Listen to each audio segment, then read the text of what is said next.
The bank lobby was unusually crowded that morning. People shuffled impatiently, some clutching their deposit slips, others scrolling through their phones, waiting for their turn. Among them walked in a man in his late 40s, dressed simply in a neatly ironed shirt and slacks.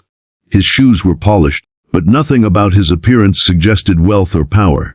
He looked like an ordinary customer, one of those faces you wouldn't notice twice. His name was Daniel Hartman. What no one knew at that moment was that Daniel was not just another customer. He was the CEO of that very bank. But Daniel had a habit, one that most powerful men didn't. He liked to see the world through the eyes of the ordinary.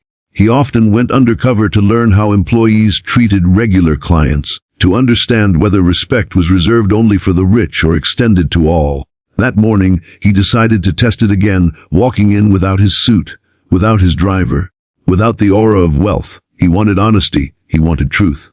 As he approached the counter, a young woman in her early 30s stepped aside, clutching her worn handbag tightly. Her name was Emily Clark. She was trembling slightly, her cheeks red, her hands clammy. She had been coming to this bank for weeks, trying to negotiate a small loan. She wasn't asking for much, just enough to pay her daughter's medical bills. But every time the bank had turned her away, Emily was tired, desperate, and on the verge of breaking. Daniel noticed her. Her eyes carried pain, exhaustion, and a silent cry for help. He let her go first. Next, the manager called out, a tall man in an expensive suit. His name was Richard Lawson. Unlike Daniel, Richard loved power. He relished the authority his position gave him, treating wealthy clients with warm smiles while looking down upon anyone who seemed poor. To him, banking was a game of profit, not people. Emily approached timidly. "Sir," she whispered, "please, I just need a few minutes. I need to know if you can help me. My daughter is in the hospital. I can't afford the surgery. I promise I'll pay back." Richard didn't even look up from his desk. "Ma'am, we've told you before. If you don't have a balance in your account, you don't qualify for anything. This is a bank, not a charity." Next, Emily's lips trembled. Her eyes welled with tears, but she held them back, clutching her handbag tighter. Daniel, watching, felt his heart ache. He stepped forward. "Excuse me," he said calmly. "What if I offered to pay double the required balance? Would you help her then?" Richard finally looked up, sizing Daniel up from head to toe. His lips curved into a mocking smirk. "You double the balance?"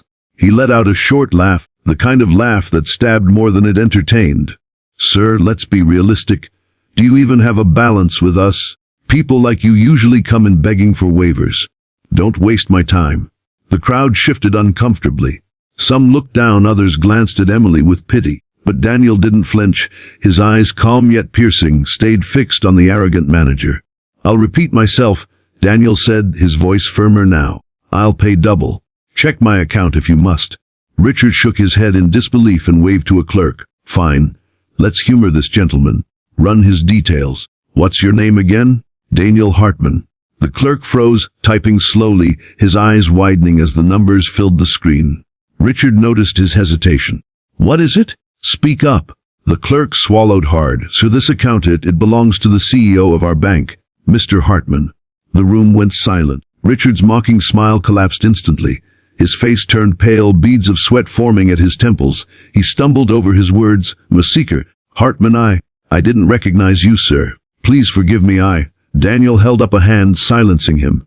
His voice carried no anger, only disappointment. "What if I wasn't the CEO? Would you have treated me the same way? Would you have helped her or laughed as you just did?" Richard's head dropped. The weight of shame was heavy, but Daniel's eyes were not on him anymore. They turned to Emily. "Miss Clark," Daniel said gently, "I've heard your request. Your daughter's surgery will be taken care of. Consider the loan approved. No, better yet, consider it a grant. No repayment required." Emily gasped, covering her mouth as tears finally spilled freely. Her knees wobbled, and she nearly collapsed, but Daniel caught her hand, steadying her. "You focus on your daughter's health," he assured her.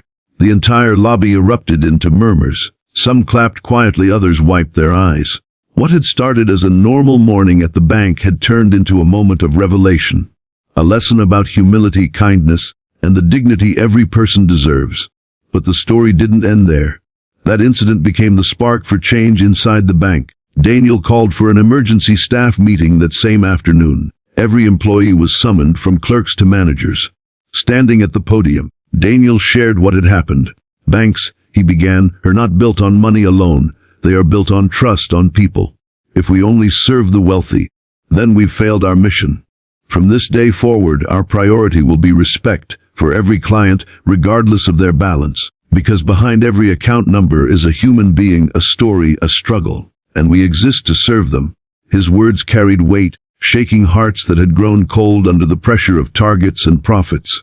Even Richard, who had laughed so cruelly, bowed his head, tears glistening in his eyes. He later walked to Emily, personally apologizing for his behavior. She, in her kindness, forgave him, teaching him a lesson far more powerful than reprimand. Emily's daughter underwent surgery within the week. The hospital bills were paid in full, and her recovery was swift. Emily often said later that it wasn't just money that saved her child, but the compassion of a stranger who chose to stand up at the right moment. As for Daniel, he continued his undercover visits, but word about his humility spread like wildfire. People admired not just his wealth but his character. Employees began treating clients differently, knowing that anyone walking through the door could carry a story worth respect. And Emily, she never forgot the day life turned around. She would often tell her daughter, "When the world seems cruel, remember, kindness still exists. Sometimes it hides in the most unexpected places." This story reminds us all that wealth and power mean nothing if they aren't used to uplift others. Respect is not reserved for titles or status. It belongs to every human being. The next time you meet someone, remember, your kindness could be the miracle they've been praying for. If this story touched your heart, please share your thoughts in the comments below. I'd love to hear what lesson you take away from it. And don't forget to subscribe to my channel, Be Kind Always, for more inspiring and emotional stories that remind us of the goodness still alive in this world. Together, let's spread kindness one story at a time.